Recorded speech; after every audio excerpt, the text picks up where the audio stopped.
ኪዳነ ምሕረት። ኪዳነ ምሕረት ባሉ ኪዳነ ምሕረት ያልናት ምንድን ነው?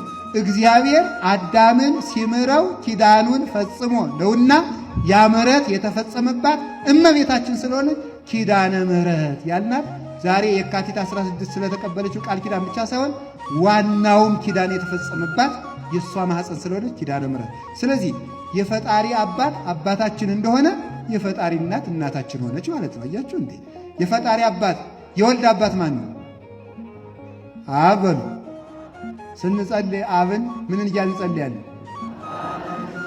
ስለዚህ የፈጣሪን አባት አባታችን ሆይ ካልን የፈጣሪን እናት ምን እንላታለን? እናታችን ማርያም ሆይ የተገባ ነው። አምላክ እናቴ ያላትን እኔ እናቴ ላልላት ነው እንዴ?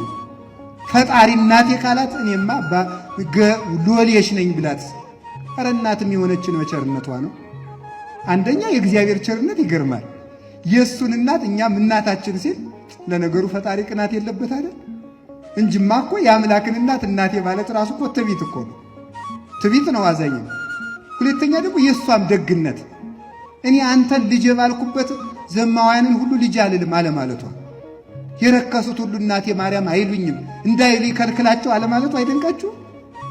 የምድር ንግሥት ብትሆን እኮ ዘወር በል እኔ አንተ እናት አይደለሁም ትለን ነበር።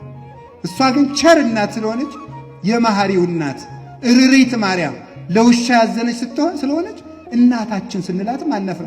እናትነቷ ሲበዛብን እንጂ ኧረ ወይ ጉድ! ወይ እናት አልልም ማለት።